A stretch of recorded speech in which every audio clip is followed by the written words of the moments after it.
Today we will discuss a topic that I have mentioned many times in my lectures in passing, but today we're going to shed a little bit of extra light, and it is especially relevant given the circumstances right now in Gaza and in Palestine, and that is our history as a Muslim ummah, our relationship with the Jewish people for the last 2,000 years before the creation of Israel, for the last 15 centuries.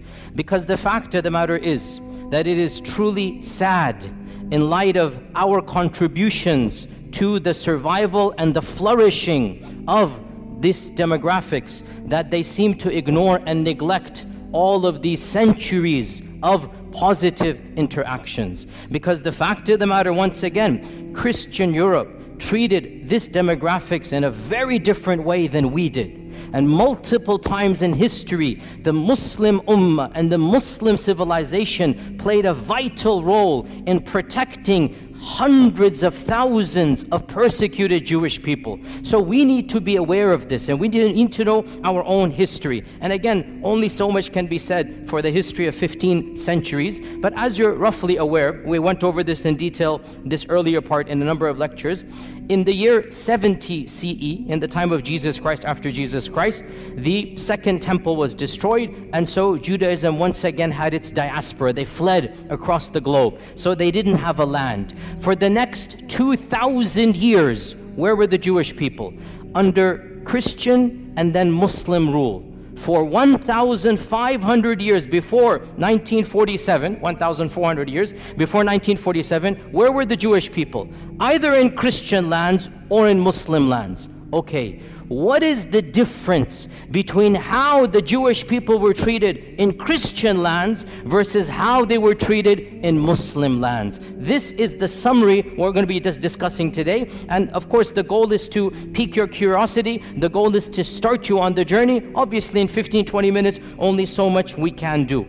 We need to understand Christianity from its inception has been extremely intolerant of the Jewish people. Why? Because according to their theology, what did the Jewish people do to their own God, to the Son of God? Well, according to their theology, what did they do? They murdered the Son of God. So from the beginning, there's a term that is found in Christian literature. I'm not inventing this term. It's called Christ killers. This is what they called the Jewish people, Christ killers. And that is why, generally speaking, in ancient Christianity, medieval Christianity, Jewish people were not treated as equal citizens. They didn't have the right to own property in most of European history. They were forced to live in special areas. The ancient term for this in Venice, the Venetian term, is still used in English. Guess what that term is? Ghetto. That term ghetto, where does it come from? Now we use ghetto to mean what? A very poor, very impoverished part of the city. Well, it was called ghetto for the first time in Venice in the 1200s from a Venetian term to mean low class. It's literally a term that was used for Jewish people. The term ghetto in English comes from them having to live in a separate place of the city.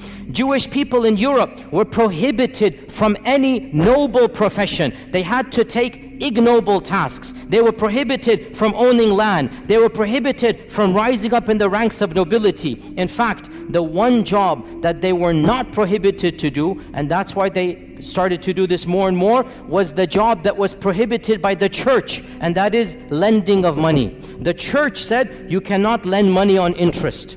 And Christians, if they do so, they're going to go to hell, they're going to be damned. This is Christian law, by the way. Jewish people were exempt because they're not Christian, and they couldn't work in so many other areas. This is not anti-Semitic, I'm teaching you history. This is a fact.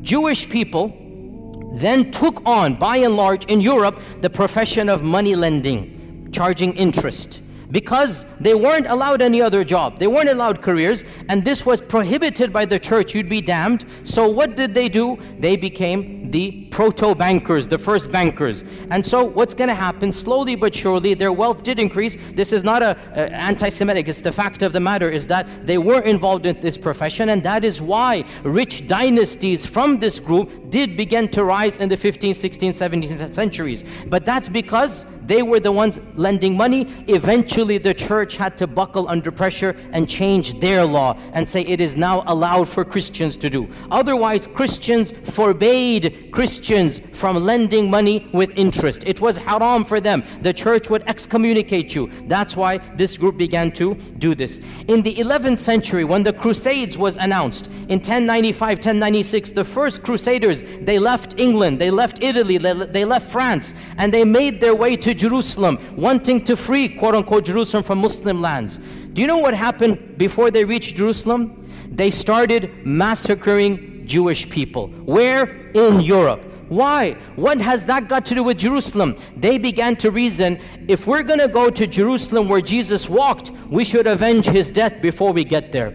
And so, thousands, this is the first time where pogroms happened against Jewish people. Entire cities in Europe, entire cities in Germany, this is in 1096, 1097, entire cities were decimated from their Jewish populations. It is really pathetic what the Christians did. The women and children ran to the synagogues begging for freedom, and they burnt the synagogue with babies in it. They burnt it. Who? The Christians. Why? Because these are Christ killers. I say this because you need to know, where is this anger, where is this anti-Semitic coming from? It's coming from Europe. We Muslims had nothing to do with any of this hatred. And you need to know the irony of how we can be accused when in reality this notion of anti-Semitism comes straight from Europe. In the year 1215, the church gave a decree that Jewish people could not live like normal citizens in any Christian land. They had to wear a different clothing. They had to live in different places of the city. They had to have specific professions. This is the Vatican. This is the church normalizing the discrimination of Judaism. This is in 1215. Don't be surprised in a few decades, 1290, King Edward of England said, I don't want any of these people in my kingdom. So he made a decree to expel every single member of the Jewish faith from England. For 400 years, there were no Jewish people in England. 400 years. Why? Anti-Semitism. The king said, none of these people are going to be here. And Shakespeare writes his plays during this time. But the stereotype, the negative, evil stereotype remains in the psyche of Europe. Go read Shakespeare's plays. Go read how he writes about Shylock the Jew. This is Shakespeare, not me. Shakespeare is an anti-Semite in every sense of the term. The stereotypes, the negativity, and ironically, he's never interacted with the Jewish person because there are no Jews in England when Shakespeare's writing because of the decree. Only in 1680 or something the king relents and allows them back in. And that is why, by the way, to this day in England, the Jewish population is very small compared to other places in Europe because for 4 centuries they were banned. And one of the worst manifestations of anti-Semitism took place in Andalusia, but not under us. When Ferdinand and Isabella Reconquista, when they conquered Granada, the Muslim land, when they conquered Granada, the first decree, less than 1 week or 1 month after they took power, 1492, they made the decree. It's called the Decree of Al-Hamra because it was in the Hamra Palace. There shall be no Jewish people living in Andalusia. Hundreds of thousands of Jewish people were forced to convert to Christianity or were sent into exile. The entire population of Iberian Spain, and there were, we don't know, 300,000-400,000, 500,000 Jewish people, they were either forced to convert under torture or they had to flee for their lives. And this is one of the worst manifestations. Now you get to Hitler in the 1930s and 1940s, which is of course the worst anti-Semitic outburst in all of human history. And this needs to be said bluntly. Hitler did not come in a vacuum. Hitler is tapping into mainstream Christian notions of anti-Semitism. anti-Semitism. The term anti-Semite, the birth of anti-Semite, the notions of anti-Semite, it has nothing to do with Arabs and Muslims. It is European and Christian through and through, 100%. Even the term is invented by the Christians and used by the Christians. This is just a summary of Christian lands. Let's move on to Muslim lands. Subhanallah, wherever Muslims went and there were Jewish people, the Jewish people faced a type of flourishing. They were given a type of protection they could never find in Christian lands. And when Muslims conquered what is currently Iraq, what is currently Iran, Iraq had a large population of Jews in Baghdad from the time of the first expulsion, not even the second, from 500 BC, because the largest group of Jews from the first expulsion, they went to Iraq. So Muslims found large groups of Jews in Iraq. In Iran, Isfahan, hundreds of thousands of Jewish people, again from the first and second expulsion. And the Muslims came and found them, and they gave them protection under the treaty of Umar ibn al-Khattab. Jerusalem, when Umar ibn al-Khattab marched into Jerusalem, guess how many Jewish people were there? 0. Guess how many synagogues? 0. Jews were not allowed to worship in Jerusalem under the Christians. Guess who gave them the freedom to build the first synagogue after the collapse of the temple? It was none other than Umar ibn al-Khattab radiyallahu anhu. Umar ibn al-Khattab, acting upon Islamic commandments, acting upon prophetic guidelines. Jews and Christians are Ahli Kitab. They have the right to live freely. They have the right to worship. They have the right to build their synagogues and whatnot. Now, modern, liberals come along and they say, oh, the conditions of Umar al-Khattab are second-class citizenship. I'm not going to claim that Umar radiallahu anhu's condition is the same as secular America. It's not. But we're not comparing Umar ibn al-Khattab to secular America. Secular America is a different notion where religion plays no role. In the Islamic scheme of things, religion plays a vital role. So if you're a Muslim, yes, you get perks and privileges, no doubt about that. And if you're Ahl Kitab, there's certain things. For example, you cannot convert people to your faith. For example, the synagogue minaret, or the temple in the synagogue cannot be higher than the minaret of the mosque. I agree, these are conditions, but we're not comparing Umar ibn al-Khattab to modern liberalism. We're comparing Umar ibn al-Khattab to the rest of the world. The fact of the matter, never once in all of Islamic history was there a policy to kill all Jews. Was there a policy to persecute all Jews? Was there a policy to expel all Jews? So Umar ibn al-Khattab radiyallahu anhu allowed the Jewish people to come back into Jerusalem. This is the first time they could come back and build the first synagogue under the Khulafa al-Rashidun. And the rest, as they say, is history. That in Baghdad, when the Abbasids made their Baytul Hikmah, the famous house of wisdom, they hired the most competent translators regardless of their background. And because Muslim people weren't studying ancient Greek and whatnot, some of the best translators were from a Jewish background, because they're the ones studying ancient Greek, ancient Latin. And so Baytul Hikmah hired the top Jewish minds to be in charge of the House of Wisdom. And when the Fatimids and when the Umayyads of Spain instituted their own Baytul Hikmah, because they wanted to compete, there are 3 khilafas, they wanted to compete with one another. So they made their own institutes of publishing. They also hired the best and brightest minds regardless of their background. Jews and Christians were at the top of this list.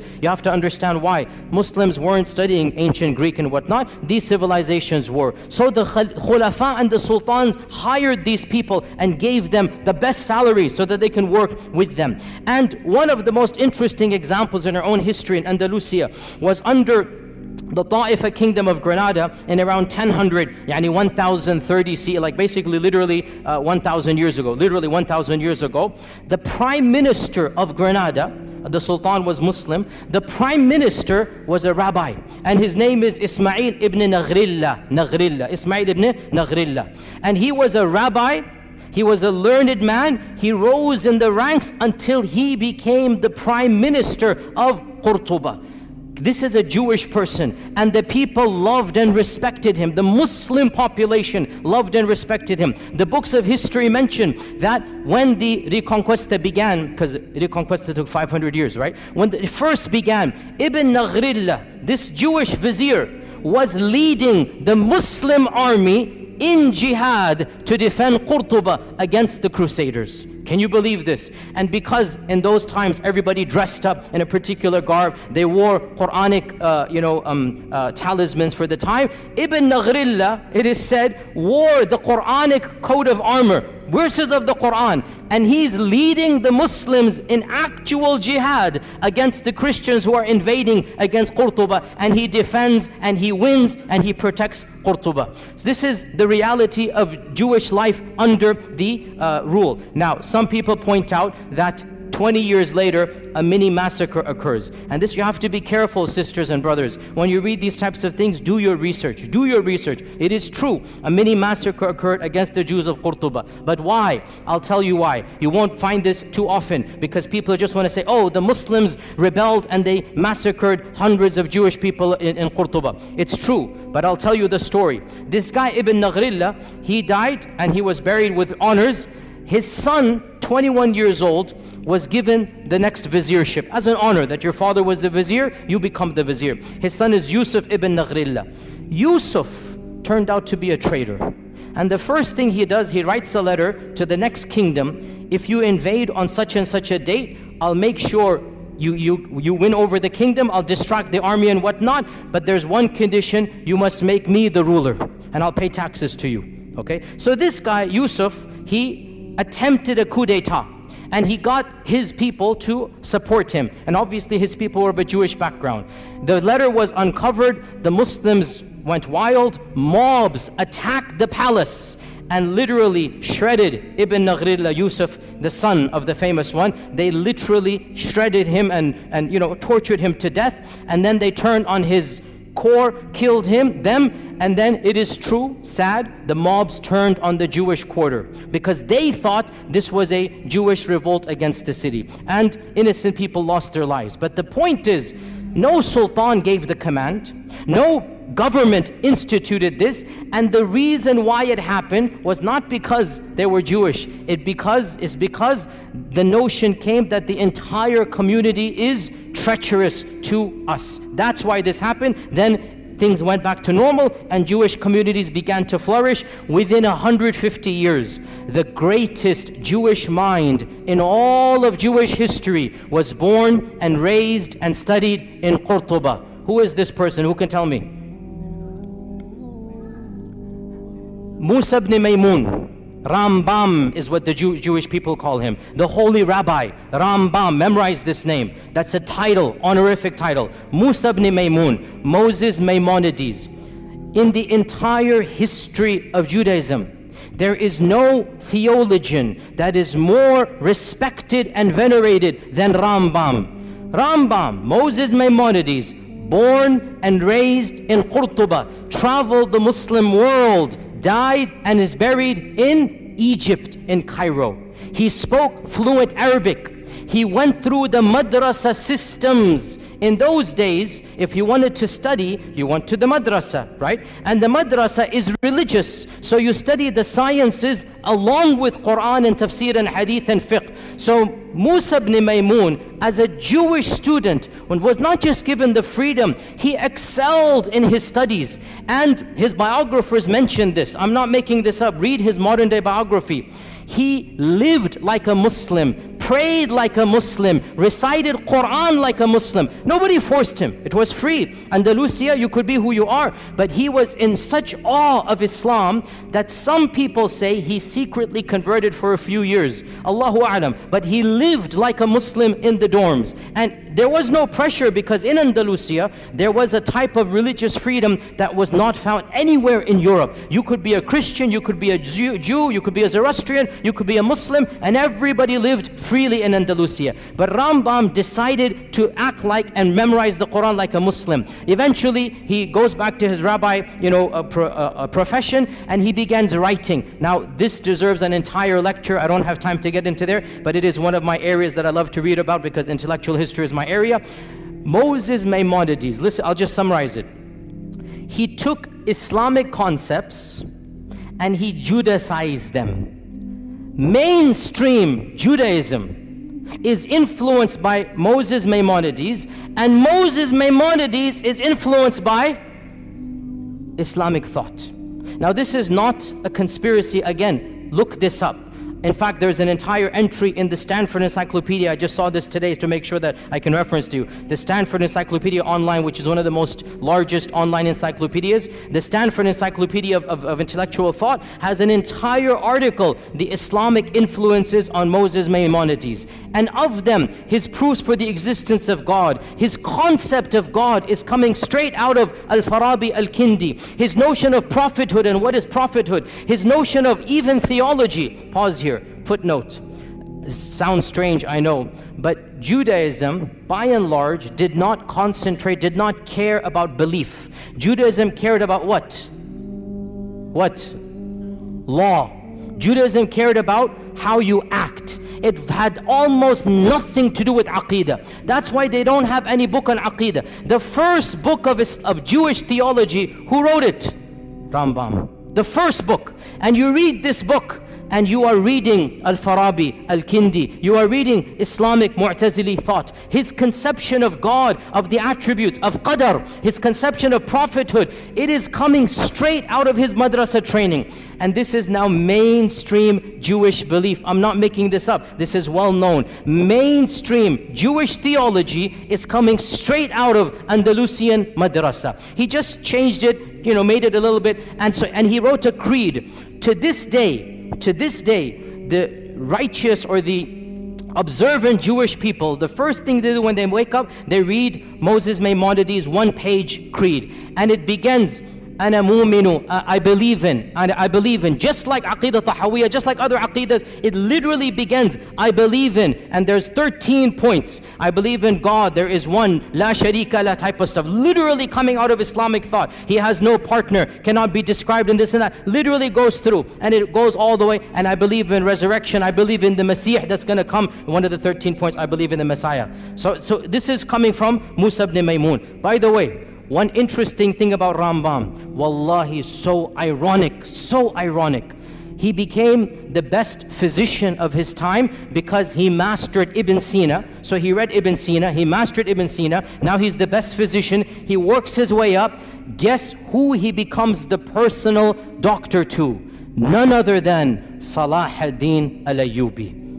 Salah ad-Din al-Ayyubi takes him as his personal court doctor. For a period of time, he travels with Salah ad-Din. He is the primary doctor of Salah ad-Din Ayyubi. Nobody can accuse our religion of anti-Semitism. Nobody can accuse our sultans, our khulafa of hating people because of their different faith. It didn't happen that way. If you were talented, you were the best doctor, and it's so ironic. Salah ad-Din is conquering Jerusalem, and Rambam is his main doctor. Subhanallah, how can we not remind our Jewish brethren of this reality? Look at from where to where. Look at the past and now look at how that has flipped. Eventually, he went to Egypt, he lived in Egypt. By the way, he wrote most of his writings in which language? Arabic.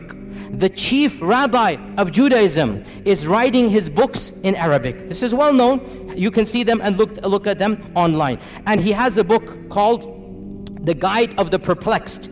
And there are a number of papers about this, that this is coming straight out of Al-Ghazali's Al-Munqidh min al-Dalal. Literally, Imam Al-Ghazali wrote Al-Munqidh min al-Dalal, and there is a book that he wrote for his people, The Guide for the Perplexed. And it has the same motifs, the same notion. Again, it's not copy-paste, because in the end of the day, he's an intellectual thinker. But he takes ideas, he takes notions from Islam, and he Judaicizes them, which is what we expect to do. But where is the origin? What's the kernel? From our faith tradition.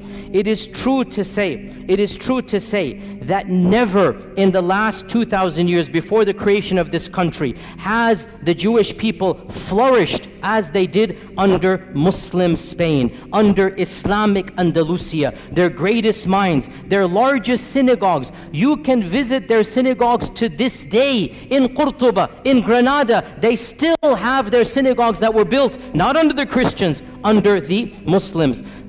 Now in 1492, Ferdinand Isabella come, the first decree, all Jewish people will leave or convert or die, be killed. Where did these 500,000 Jewish people go?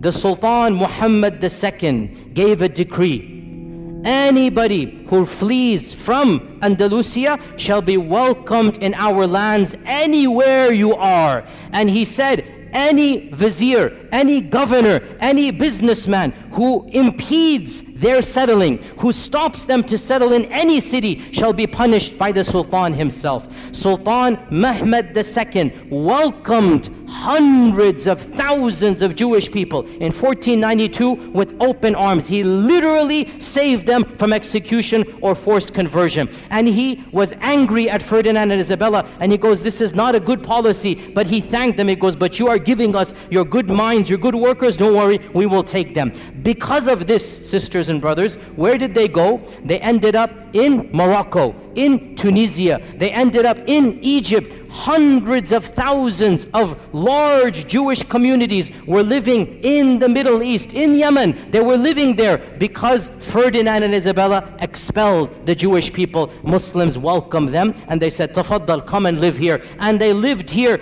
up until 1947. And by the way, before we even get to 1947, let's not forget another chapter in Muslim Jewish history. And this one, I was honestly surprised when I found out. Under Nazi rule, when you're all aware what Hitler did, he made a policy, all the people of that background shall be exterminated. The most inhumane, barbaric policy in the entire history against the Jewish people was Hitler. He literally exterminated them by, gas chambers and whatnot. Guess who intervened where possible? In multiple countries, Muslims, sometimes at risk to their own lives, stood up and protected Jewish people. And wallahi, brothers and sisters, I say to you honestly, I have visited Auschwitz and Dachau. I have studied this chapter in history. Wallahi, I swear to you, if I were alive at that point in time, I would hope to Allah that I have the courage and bravery to stand up against the tyranny of Hitler and to protect innocent women and children. The way they were brutalized, the way they were rounded up and just killed for no reason. Innocent babies, we saw thousands of toys and thousands of shoes of children literally just piled up there, killed for no reason. I would hope I would have that courage as well. And I was so happy to hear so many people stood up. The Sultan of Morocco, interestingly, Morocco was under the French rule, and so technically it was not independent. Yet when the French said, give us your Jewish people, Sultan Muhammad V said, no way, these people are our brethren, they have lived with us for centuries, they shall not be handed over. So Sultan Muhammad refused to obey the Nazi policies under the French rule of the Nazis. Tunisia as well refused. The Ottomans refused. In Bosnia, the Muslims refused. And perhaps the most brave act of courage, because it wasn't a government, it was brave, in France, the Muslims who were under the Nazi occupation. So the Nazis, if you remember your history, they invaded France and they took it over. So you have Nazi rule in France for a few years. You literally had Nazis ruling France before the liberation in 1947. So Nazis are in control. Muslims were allowed to live as second-class citizens. The Imam of the Masjid, Abul Qadir, the Imam of the Masjid, the Grand Mosque of Paris, I visited it. It's a very beautiful masjid built in the 1930s. It's still standing to this day. It's a beautiful, iconic masjid in Europe. The Imam of the Masjid gave a secret talk to the Muslims, and he encouraged the Muslims, if you know any Jewish friends of yours, bring them in. We will protect them in our mosque. The basement of the masjid became a home for the Jews under Nazi rule in France. And this was engineered by the Imam, the Shaykh. And some people didn't have space. He forged Islamic documents and told them to dress like Muslims. And it is said he saved over 1,000 people by this policy. 1,000 Jewish people in France were saved by the Muslim community, who literally banded together. They didn't tell any secrets. There were families in the basement of the masjid, and those that didn't have space, the Imam personally forged IDs that these are Muslims. Because in the end of the day, what do the Nazis know? They look different, they talk different, they dress different. Khalas, they pretend to be Muslims.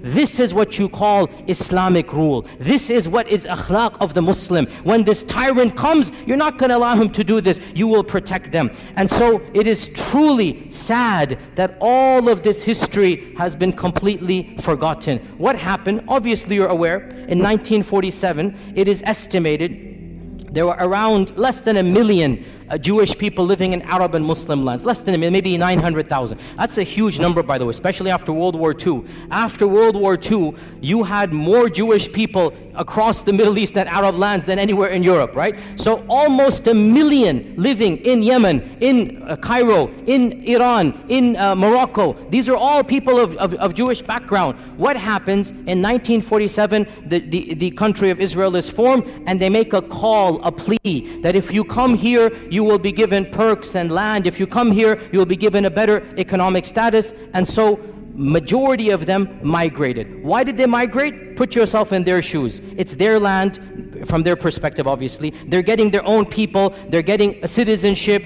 They're getting land. They feel it's going to be safer for them. Some of them believe in Zionism. And yes, I'm not going to deny, because of the atrocities in 1947 and the massacres against Arabs, it is true, in a number of Muslim lands, for the first time in history, these types of sentiments that we now are familiar with began to develop against the Jewish population. I'm not going to deny this. But why did it happen? Because of politics of Israel. Not because they were Jews, because Israel massacred thousands, hundreds of thousands of Muslims, expelled hundreds of thousands of Arabs. Well, then there's going to be a feeling of sentiment. Why are you guys doing here? Go where you belong and whatnot. So all of this put together, in the next 5 to 10 years, from 900,000 Jews in Arab and Muslim lands, currently it is estimated there are less than 15,000 across all lands. 200 here, 500 here, all of them have come to Israel. But one final point, and with this we conclude. Subhanallah, this is something you need to know, O Muslims.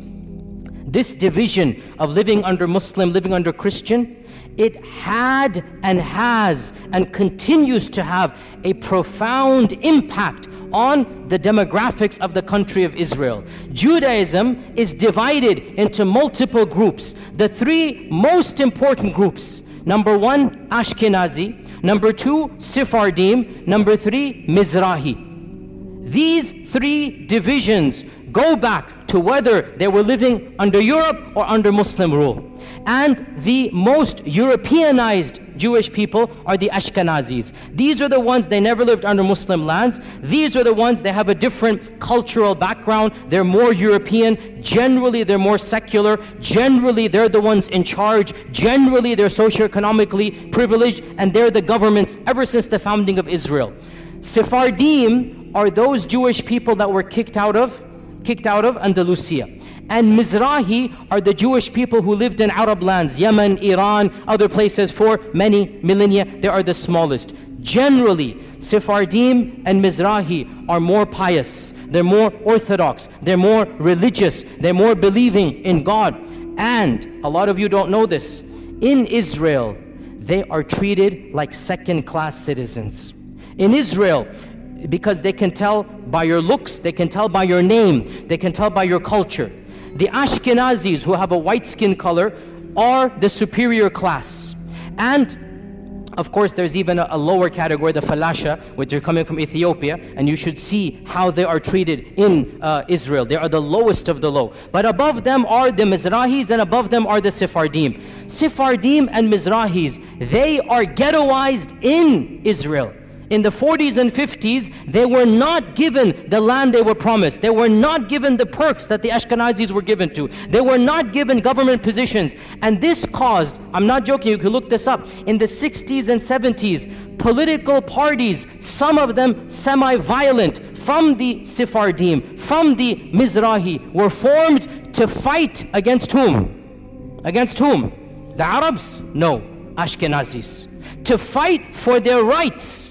And these days there is a massive party in Israel called the Shas Party, S-H-A-A-S, the Shas Party. It is the 4th or the 5th largest party. It is a party that was founded to protect the rights of the Arab Jews, i.e. the Sephardim and the Mizrahi Jews, so that they have equal rights as the Ashkenazis. You have to realize racism is rampant in that group of people, even amongst their own. Any Jewish person who lived in Muslim lands, who spoke Arabic, who comes from an Arabic culture, is not treated with the same respect as the Europeans. And this is well known, open secret. Go look it up, go do your research in this regard. So this is one point. And then I want to conclude on this point, sisters and brothers, and that is that we are not mentioning this. Wallahi, we are not mentioning this to remind them of a debt they owe us. No.